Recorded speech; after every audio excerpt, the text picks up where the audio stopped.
Të nderuar teleshikues, përshëndetje, unë jam Flutur Akasa dhe do të jemi bashkë në këtë edicion informativ këtu në Drita Televizion. Ju njohim me zhvillimet e ditës. Kryeministri i vendit Edi Rama dorëzoi presidentit Bajram Begaj propozimet për ndryshimet e reja në kabinetin qeveritar, duke përfshirë emërimet dhe rotacionet të ministrave. Presidenti ka 7 ditë kohë për të bërë verifikimet dhe për të firmosur dekretet individuale para se kabineti të miratohet nga Kuvendi i Shqipërisë dhe ministrat të betohen për të nisur detyrat.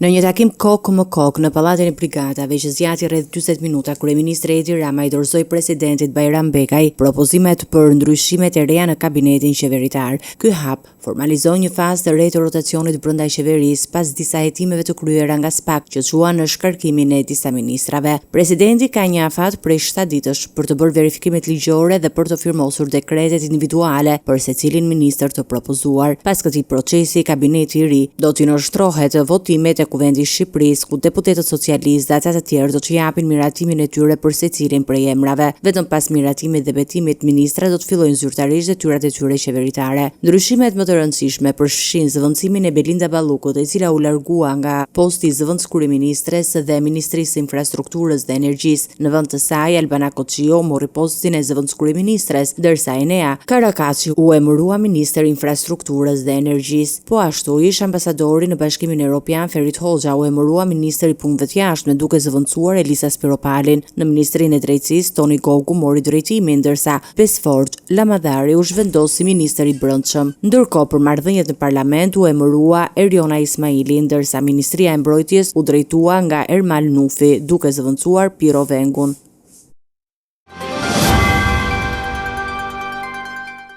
Kreu i Partisë Demokratike Sali Berisha u distancua nga sulmi që militantët e partisë i bën Vilës 31 gjatë protestës së 5 kombëtare, duke sqaruar se protestuesit nuk kishin të vetëdijshëm për praninë e artistëve brenda qendrës kulturore. Berisha shprehu keqardhje të thellë për 2 artistë të huaj që u friksuan nga molotovi dhe fishek zjarre, duke kërkuar falje publike për shqetësimin që u shkaktoi. Në një deklaratë për media, ditën që duhet paraqitej në SPAK, Sali Berisha sqaroi se sulmi i së shtunës ndaj Vilës 31, ish shtëpia e diktatorit Enver Hoxha dhe aktualisht qendër kulturore, nuk ishte për qëllim të dëmtonte artistët e huaj që ndodheshin brenda. Ai theksoi se protestuesit nuk kishin dieni për praninë e tyre dhe kërkoi ndjesë të sinqertë për shqetësimin e shkaktuar, duke theksuar se 2 artistë ishin detyruar të largoheshin për të vendosur në një ambient më të sigurt. Ndjej shumë keqardhje për ata të huaj që kanë qenë aty dhe i siguroj që ata nuk kanë qenë kurrë objekti atyre që kanë hudhur ato mjete piroteknike. Jo, por s'kan ditë se janë aty. Sidoqoftë, thash, për ata ndjej keqardhje të madhe, nuk duhet note kursesi, 2 thanë se kanë qenë 2 zonja ose 2 të huaj, nuk e ka ditë njeri fare. Një gjë është, kjo trashëgimia e Enver Hoxhës, unë për shembull e mora vesh pasi pyeta dhe më thanë që është bërë qendër kulturore. Qendër kulturore, ajo mund të ishte muze i torturave shnjërzore, por qendër kulturore, Vila e Enver Hoxhës është një fyrje madhe. Berisha shpjegoi gjithashtu se sulmi nisi mbi bindjen e protestuesve se kryeministri Edi Rama ndodhej aty, ndërsa në të vërtetë ai banonte në vila të tjera. Fillimi i sulmeve ndaj asaj vile ka ardhur me besimin se aty banon Edi Rama. Urrejtja për Edi Ramën është e pakufishme. Nuk mundet ne që të pengojmë urrejtjen ndaj Edi Ramës. Kjo është e vërteta, por kjo nuk ishte aty, ai banonte her pas here tek vila e Mehmet Shehut. Nuk banonte aty, u sqaruan gjërat. Reagimet e ashpra erdhën dhe nga komuniteti ndërkombëtar. Ambasada franceze në Tiranë theksoi se organizatorët e protestës nuk mund të injoronin faktin se që prej vitit 2025 Vila 31 shërben si rezidencë për artistët ndërkombëtar, duke u administruar nga fondacioni francez Art Explore. Pas ngjarjes, kryeministri Edi Rama shkarkoi drejtorin e policisë së shtetit Ilir Prota dhe drejtorin e policisë së Tiranës Elton Alushi për dështim në mbrojtjen e jetës së qytetarëve dhe të huajve. Ngjarja rihapi debatin mbi sigurinë gjatë protestave politike dhe mbi mënyrën se si informacioni i gabuar mund të shkaktojë incidente në pasojë serioze. Kreu i grupit parlamentar i Partisë Demokratike, Gazmend Bardhi, deklaroi sot se do të depozitohet në kuvend raporti i Këshillit të Mandateve që ka për qëllim shqyrtimin e autorizimit për arrestimin e deputetes Belinda Balluku. Ai bëri me dije se grupi parlamentar i Partisë Demokratike mbështet kërkesën e prokurorisë së posaçme kundër korrupsionit dhe krimit të organizuar për heqjen e imunitetit parlamentar të Ballukut. Në një deklaratë zyrtare për mediat, kreu i grupit parlamentar të Partisë Demokratike, Gazmend Bardhi, bëri me dije se sot do të depozitohet në kuvend raporti i dal nga Këshilli i Mandateve për dhënien e autorizimit për arrestimin e deputetes Belinda Balluku. Ky dokument, sipas Bardhi, do të shërbejë si bazë për nisjen e procedurave formale në parlament për shqyrtimin e kërkesës së SPAK. Kërkimi i Belinda Balluku të zhvilloi i betejës së humbur personale të Edi Ramës në gjykatën kushtetuese. Gjithë jemi dëshmitarë që për rreth 2 muaj gjysmë 3 muaj Edi Rama tentoi të ishte zyra e avokatisë në mbrojtje të Belinda Ballukut. Pasi dështoi për shkak të vendimit të gjykatës kushtetuese, sigurisht nuk I kishte mbetur asnjë rrugë tjetër përveç se shkarkimit të saj nga detyra. Bardhi theksoi se grupi parlamentar I Partisë Demokratike paralajmëroi se ditën që kuvendi do të votojë për kërkesën e SPAK, PD-ja do të rrasë protestë përpara parlamentit. Dua edhe përmes kësaj konferencë për shtyp të njoftoj që ditën kur kuvendi do të shqyrtoj mandatin apo imunitetin e Belinda Ballukut, Partia Demokratike do të thrasë në protestë qytetarët përpara selisë së parlamentit. Që nga I moment, nëse shkon skenari I refuzimit kërkesës prokurorisë dhe shndërrimit kuvendit në një bunker kundër drejtësisë për të mbrojtur të korruptuarit, qytetarët do ta trajtojnë kuvendin e Shqipërisë si bunker ku janë strehuar të korruptuarit dhe që do duhet edhe të shëmbet. Vendimarrja e mëtejshme mbi heqjen e imunitetit të Ballukut do të zhvillohet gjatë seancave plenare, ku deputetët do të kenë mundësi të shqyrtojnë argumente dhe të vendosin për masën e mëtejshme, ndërkohë që SPAK vazhdon hetimet mbi çështjen penale që lidhen me ish-ministren. Shkarkohet nga detyra drejtori I Policisë së Shtetit Ilir Proda dhe drejtori I Policisë së Tiranës Eltona Lushi pas ngjarjeve të dhunshme gjatë protestave të Partisë Demokratike. Vendimi vjen si pasojë e mosmarrjes së masave për të garantuar rendin publik dhe për të mbrojtur jetën e qytetarëve dhe artistëve që ndodheshin brenda vilës së ish-kryetarit të shtetit Enver Hoxha, ku hodhën molotov. Kryeministri Edi Rama ka vendosur të shkarkojë drejtorin e Policisë së Shtetit Ilir Proda dhe drejtorin e Policisë së Tiranës Eltona Lushi pas ngjarjeve të dhunshme gjatë protestës së Partisë Demokratike. Vendimi vjen si pasojë e mosmarrjes së masave për të garantuar rendin publik dhe për të mbrojtur jetët e qytetarëve dhe artistëve që ndodheshin brenda vilës së ish-kryetarit të shtetit Enver Hoxha, ku u hodhën molotov. Protesta e organizuar nga Partia Demokratike dje në Tiranë përfundoi me përplasje të dhunshme, duke rrezikuar seriozisht jetën e artistëve dhe punonjësve brenda vilës historike të Enver Hoxhës, e cila sot funksionon si qendër kulturore. Në një moment, militantët hodhën molotov dhe fishek zjarre drejt ndërtesës, duke shkaktuar panik mes të pranishmëve dhe duke dëmtuar disa zona përreth. Si pasojë e këtyre ngjarjeve, kryeministri Edi Rama vendosi shkarkimin e 2 drejtuesve më të lartë Policisë së Shtetit, Ilir Proda në kryet Policisë Qendrore dhe Eltona Lushi në kryet Policisë së Tiranës. Arsyeja e dhënë nga qeveria është mosgarantimi I rendit publik dhe vënia në rrezik e jetëve të qytetarëve dhe të personave që ndodheshin në vendin e ngjarjes. Pas shkarkimit, drejtimin e Policisë së Shtetit e mori komandanti Sokol Bishga, ndërsa ende nuk është bërë e ditur se kush do të marrë detyrën e drejtorit të Policisë së Tiranës. Ngjarja e djeshme thekson problematikat e vazhdueshme në menaxhimin e protestave të dhunshme dhe pasojat që sjell mungesa e koordinimit në strukturat e larta të policisë. Kujtojmë se protestat e Partisë Demokratike nuk janë të panjohura për incidente të dhunshme, më herët janë regjistruar për leshje të militantëve me efektivët e policisë, sulme me gur dhe molotov ndaj godinave të institucioneve, ndërsa gjykatat shpesh I kanë liruar pjesëmarrësit pas arrestimeve. Vendimi I fundit I kryeministrit duket se synon të vendosë përgjegjësi të menjëhershme dhe të rrisë masat e sigurisë në kryeqytet.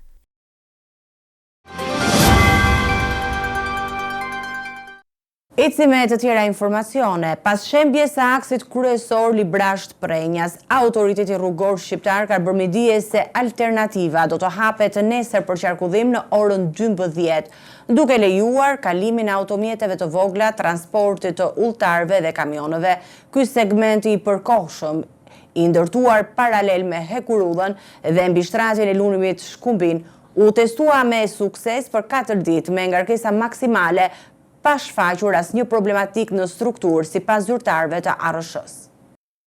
Autoriteti rrugor shqiptar njoftoi se rruga alternative e aksit Librasht-Prenjas do të hapet për qarkullim nesër në orën 12 pas shëmbjes së pjesës kryesore të rrugës që kishte bllokuar kalimin e automjeteve. Segmenti prej 1.3 kilometrash ndërtuar paralel me Hekurudhën dhe mbi shtratin e Lumit Shkumbin do të mundsojë lëvizjen e të gjitha kategorive të mjeteve, duke përfshirë automjetet e vogla, autobusët dhe kamionat e transportit të madhrave. Rruga do të hapet duke filluar nga dita e nesërme në orën 12.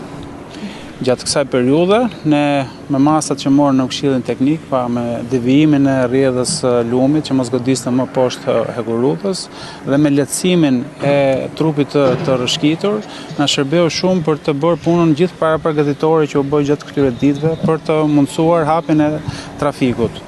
E theksoj që ishte domosdoshme pasi punimet që do të nevojiten për rrugën alternative mbi trupin, mbi Lumin Shkumbin dhe në krah të Hekurudhës do të kërkojnë të paktën 60 ditë nga vlerësimet tona. Zyrtarët e ARSH-s thanë se rruga u testuaj gjatë 4 ditëve të fundit në ngarkesa të ndryshme, duke përfshirë automjete të rënda dhe nuk shfaqej asnjë problematik, çka tregon sigurinë e përdorimit të saj. Segmenti i ri do të jetë i hapur për të gjitha mjetet. Ne kemi 4 ditë që e mbajmë në testim në presion të vazhdueshëm me të gjitha mjetet e rënda, ku gjatë mbrëmjes djeshme janë vendosur dhe si autokolon, kjo për të bërë ngarkesën maksimale gjatë këtij aksi dhe nuk ka shfaqur asnjë lloj cedimi. Ky aks rrugor ka rëndësi strategjike për zonën, duke lidhur qytetet e Librashtit dhe Prenjasit dhe duke siguruar një kalim të sigurt për qytetarët dhe transportuesit. ARSH-ja theksoi se hapja e segmentit të ri do të mundsojë rikthimin e normalitetit në qarkullim rrugor dhe shmangjen e vonesave që kishin ndodhur pas shembjes së aksit. Policia e Shkodrës ka raportuar se pas incidentit të ndodhur në zonën e Rjollit, ku banorët sulmuan makineritë e kompanisë ndërtimore dhe përplasën me policinë private, 3 persona janë arrestuar dhe 7 janë proceduar penalisht, ndërsa 17 të tjerë janë shpallur në kërkim, ndërsa disa prej tyre u vedërzuan në drejtim të policisë së Shkodrës këtë të hënë. Pas përplasjeve të ndodhura në Rjoll, policia e Shkodrës ka bërë të ditur bilancin e paraqitur nga operacionet e fundit, 3 persona të arrestuar në flagrancë, 7 të proceduar penalisht dhe 15 të shpadhur në kërkim. Të shpadhurit në kërkim u vedërzuan këtë të hënë duke u përgjigjur tesës autoriteteve ligjzbatuese. Qëllimi kryesor i tyre është të mundohen në çdo kusht që mos protestojnë ta persona. Ta persona pra nuk kanë frikë askërkën se kanë tokën e vet, pronën e vet dhe nuk e kanë problem fare të vinë policit, përballën me policinë, me ata bandat e tokave me radhë. Pra, ardhja sot është për t'i treguar që edhe një herë atyre që jemi në tokat tona dhe jemi në punën tonë. Ata janë që vinë në pronat tona. Incidenti ndodhi gjatë një konflikti mes banorëve dhe kompanisë ndërtimore që po ndërton një resort në zonë, ku banorët sulmuan makineritë dhe krijuan tension mes tyre dhe policisë private. Plagosën janë ata siç i keni pa në ambulancë dhe asnjë nuk u mor me ta. Nëse ajo është plagos duke godit tjerët, jo duke godit atë dikush tjetër. Për disa nga banorët rëndojnë akuza serioze për plagosje të rënd me dashje, ndërsa 25 personat në hetim përgjegjësisht akuzohen për vepra penale të shkatërimit të pronës, kundërshtimit të punonjësve që kryen një detyrë shtetërore ose një shërbim publik dhe plagosjes së rënd me dashje. Hetimet vijojnë nga policia e Shkodrës dhe prokuroria, ndërsa autoritetet po përpiqen të dokumentojnë të gjitha dëshmitë dhe të identifikojnë përgjegjësit e tjerë për përplasjet. Gjykata e GKK-s zhvilloi seancën e parë të themelit për kryetarin e Bashkisë Tropoj Reç Biberi dhe zëvendëskryetarin Abedin Kërnaja, të cilët akuzohen për shpërdorim detyre dhe dëm ekonomik ndaj buxhetit të shtetit. Të dy zyrtarët do të gjykohen me procedurë të zakonshme, pasi nuk paraqiten kërkesë për gjykim të shkurtuar gjatë seancës paraprake. Në gjykatën e posaçme kundër korrupsionit dhe krimit të organizuar, u zhvillua seanca e parë e themelit për kryetarin e Bashkisë Tropoj Reç Biberi dhe zëvendëskryetarin Abedin Kërnaja, të cilët do gjykohen me procedurë të zakonshme. Gjyqtarja e seancës, Atalanta Zeqiraj, bëri me dije se të dy të pandehurit nuk kishin paraqitur kërkesë për gjykim të shkurtuar gjatë seancës paraprake, gjë që e detyron procesin të zhvillohet sipas procedurës standarde. Sipas akuzës, dy zyrtarët janë përgjegjës për një dëm financiar prej 2.7 milion eurosh. Shkaku kryesor lidhet me ndërtimin e 2 rrugëve, ku ata autorizuan ndërhyrje në pyje pa marrë miratimin e institucioneve mjedisore, dhe pa regjistruar projekti në sistemin elektronik të lejeve të Bashkisë Tropoj. Veprimet e tyre konsiderohen shkelje të rëndë të detyrës zyrtare dhe të procedurave ligjore, duke krijuar pasoja serioze për fondet publike. Prokurori i strukturës së posaçme kundër korrupsionit dhe krimit të organizuar, Elvin Gokaj, lexoi kërkesën për gjykim dhe propozoi thirrjen e 10 dëshmitarëve për të siguruar një vlerësim të plotë të ngjarjes. Ai përmendi gjithashtu personat që janë pyetur deri tani në cilësinë e individëve me dijeni mbi shkeljet që u dyshohen të pandehurve. Gjatë seancës u prezantua edhe një ekspertim financiar dhe teknik, i realizuar sipas kërkesës së gjykatës, i cili ka konstatuar dëmin real të shkaktuar nga 2 zyrtarët ndaj buxhetit. Ekspertimi ka shërbyer si bazë për gjykimin dhe për përcaktimin e përgjegjësisë ligjore të tyre. Seanca e radhës do të caktoj datat për dëshminë e dëshmitarëve dhe vijimin e shqyrtimit të plotë të çështjes, ndërsa hetimet do të fokusohen edhe mbi ndikimin që veprimet e 2 zyrtarëve kanë pasur mbi mjedisin dhe administrimin e resurseve publike.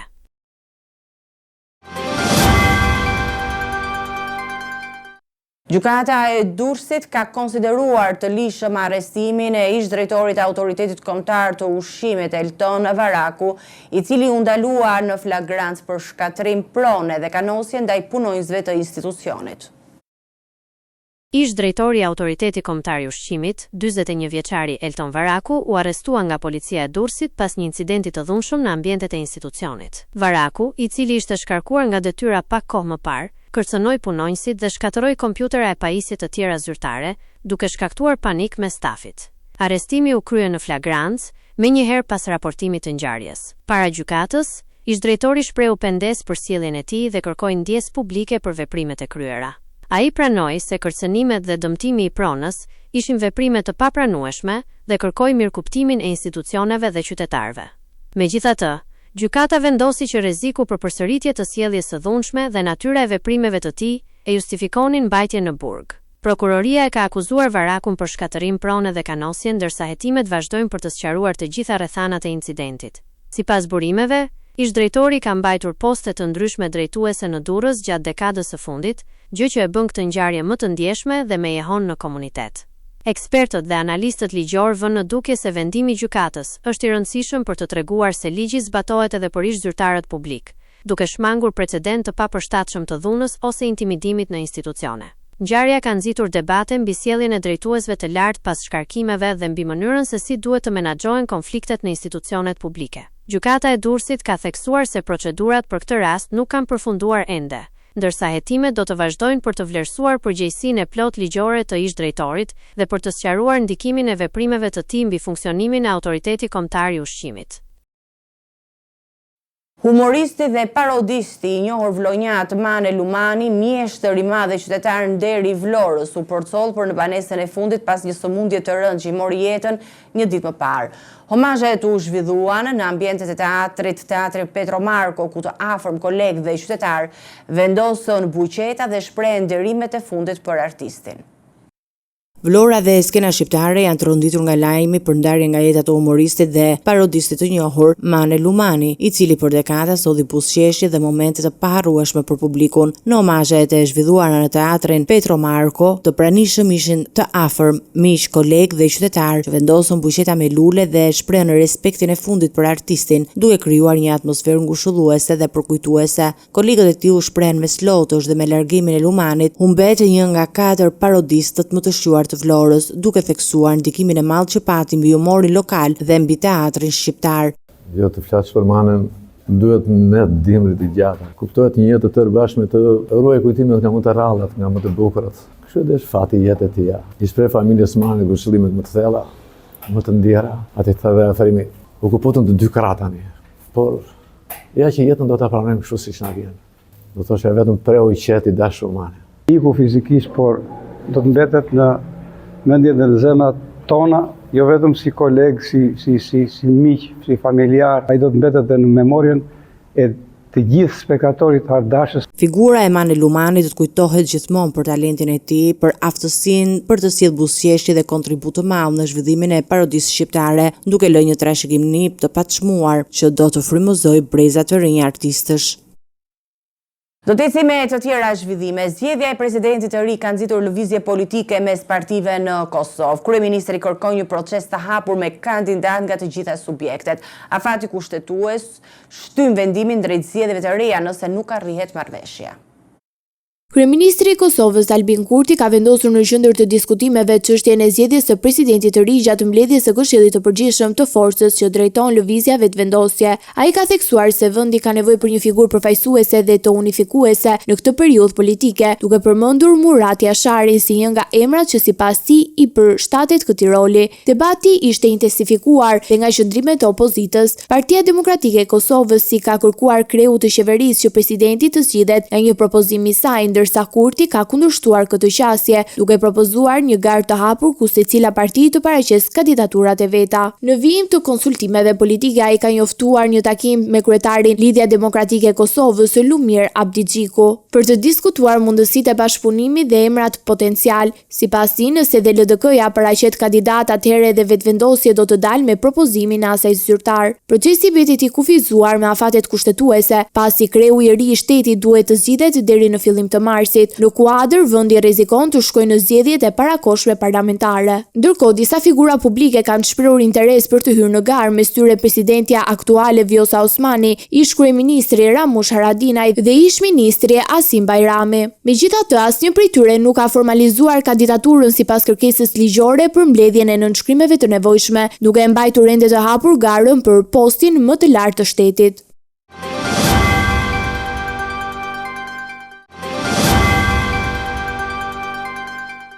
Të nderuar teleshikues, do të njihemi me parashikimin e motit. Territori shqiptar për datën 3 mars 2026 do të jetë në ndikimin e masave ajrore relativisht të paqëndrueshme me alternime mes kthjellimeve dhe vranësirave. Paraditja do të karakterizohet nga vranësira të her pas hershme në pjesën më të madhe të territorit, ndërsa zona jugore do të ketë më shumë intervale me diell. Pasditja sjell rreshje shiu në zonat bregdetare dhe qendrore. Temperatura minimale pritet të zbresë deri në 4 gradë Celsius, ndërsa ajo maksimale do të arrijë deri në 17 gradë Celsius. Gjatë ditës priten rreth 4 deri në 6 orë me diell në varësi të zonës. Era do të fryejë lehtë deri mesatare nga drejtimi jug-perëndimor me shpejtësi 3 deri në 6 metra për sekond. Deti do të ketë dallgëzim të lehtë deri mesatar rreth 2 deri në 3 ballë. Indeksi ultraviolet për Tiranën pritet të jetë i ulët rreth 3. Sipas të dhënave astronomike, lindja e diellit në Tiranë do të jetë rreth orës 6:06 minuta, ndërsa perëndimi rreth orës 17:40 minuta. Temperaturat minimale dhe maksimale për disa qytete kryesore të Shqipërisë do të jenë si më poshtë. Shkodër, 9 deri në 16 gradë Celsius. Kukës, 8 deri në 15 gradë Celsius. Peshkopi, 6 deri në 13 gradë Celsius. Tiranë, 10 deri në 16 gradë Celsius. Durrës, 11 deri në 16 gradë Celsius. Kavaj, 9 deri në 15 gradë Celsius. Elbasan, 9 deri në 16 gradë Celsius. Berat, 9 deri në 16 gradë Celsius. Korç, 4 deri në 12 gradë Celsius. Vlorë, 11 deri në 16 gradë Celsius. Gjirokastër, 8 deri në 15 gradë Celsius. Sarandë, 10 deri në 17 gradë Celsius.